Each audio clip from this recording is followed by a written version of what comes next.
আপনি আপনার ভিডিও থেকে শর্টস কিভাবে তৈরি করবেন। আমরা আজকে দেখব যে ফেসবুক বা ইউটিউবে যে শর্টস দেওয়া হয় অথবা আমরা বলতে পারি যে ধরনের রিলস দেওয়া হয় সেই রিলসগুলো আপনার আপলোডকৃত ভিডিও থেকে কিভাবে তৈরি করবেন। তো চলুন স্ক্রিনে চলুন। আপনার ফেসবুকের যে চ্যানেল আছে বা ফেসবুকের যে পেজ আছে সে পেজে আপনি আসবেন। এরকম যেমন এই যেখানে টেকনিক্যাল আলামিন যে পেজ আছে সে পেজটিতে আমরা আসলাম।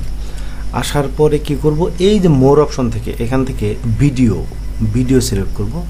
তো এখানে সব ভিডিও দেখাবে। আমরা যদি চাই যে কোনো নির্দিষ্ট ভিডিও থেকে একটি রিল তৈরি করব, যে কোনো ভিডিওর এখানে দেখবেন এরকম 3 ডট আছে, এই যে 3 ডট আছে।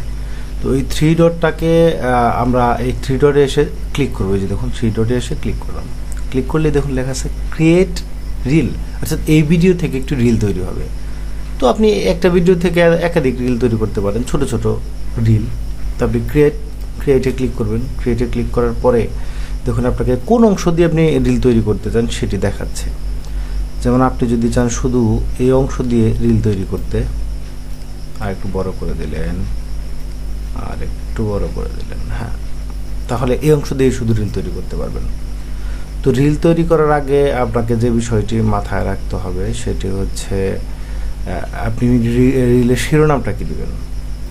তো রিলের শিরোনাম দেওয়ার জন্য আপনাকে কি করতে হবে, এই যে আপনার ভিডিওর শিরোনাম আছে, শিরোনাম দিয়ে সার্চ করলেই আপনি এখান থেকে একটি অপশন পেয়ে যাবেন। যেমন অনলাইনে নামজারি খতিয়ান অনুসন্ধান, এটি আমরা নিয়ে নিলাম। এখন আমরা আমাদের ভিডিওতে চলে গেলাম। ঠিক একইভাবে ক্রিয়েট রিল, নেক্সট করার আগে কিন্তু আপনাকে যেখান থেকে যে অংশ দিয়ে রিলস তৈরি করতে চান সেই অংশটা সিলেক্ট করতে হবে। এই যে ধরুন এখান থেকে আপনি সিলেক্ট করলেন, নেক্সট পেজে গেলেন। বেশি সিলেক্ট করা যাবে না, এখান থেকে পরিমাণের চেয়ে বেশি অংশ নিলে রিলসের শিরোনাম দিতে পারবেন না আপনি। তো আপনি সাধারণত এরকম 1-1.5 মিনিটের মতো সময় নিতে পারেন বা 60 সেকেন্ডের মতো সময় আপনি নিলে ভালো হয়। তো আমরা এখান থেকে নেক্সটে চলে যাব, আবারও নেক্সটে চলে যাব। নেক্সটে চলে এই যেখানে দেখুন আমরা শিরোনাম দিয়ে দিলাম বা এই ক্যাপশন দিয়ে দিলাম। এই ক্যাপশন দেওয়ার পরে জাস্ট পাবলিশে ক্লিক করলেই আপনার একটি রিল তৈরি হয়ে যাবে। দেখুন লেখা আছে your reel is being processed. তো একটু সময় নেবে, একটু সময় পর দেখা যাবে যে আপনার রিলটি রেডি, সেরকম একটি মেসেজ আপনি ফেসবুক থেকে পাচ্ছেন। এবং ওই ভিডিওটির যে রিল, সে রিলটি কিন্তু আবার এই যে রিলের মধ্যে পেয়ে যাবেন। এখানে চলে আসবে রিলগুলো। যেমন আমরা যে রিলটা ক্রিয়েট করেছি সেটা কিন্তু এখন রেডি হয়, রেডি হলে এখানে আসবে আর এখানেও চলে আসবে রিল।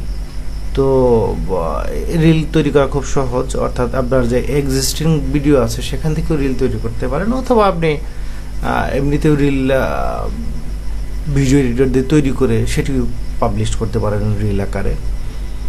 তো এইভাবেই আসলে আপনি রিল তৈরি করতে পারেন এবং প্রতিটি ভিডিওর আসলে রিল থাকা উচিত। রিল থাকলে রিচ বাড়ে এবং রিল থেকে ভিডিওতে চলে আসে অনেকেই। তো এটি মূলত ব্যাপার। এখানে কিন্তু এখনও আমাদের এই রিলটা যে রেডি হয়ে গেছে সেরকম কোনো নোটিশ আসে নাই। এখানে চলে আসবে যে ইউর রিল ইজ রেডি। তো আপনার ভিডিওতে এখান থেকেই পেয়ে যাবেন। আর রিলসগুলো আপনি এই যে পাশে ক্লিক করলে রিলসগুলো দেখাবে। এই দেখুন লেখা আছে, এই যে চলে আসছে your video upload is ready to view. এখানে ক্লিক করলে আপনার রিলটি দেখতে পাবো। এই যে এভাবে আপলোড করা ভিডিও থেকে বা আপনার প্রোফাইল অথবা আপনার চ্যানেলে আপলোড করা ভিডিও থেকে আপনি সহজে রিলস তৈরি করতে পারেন। ধন্যবাদ।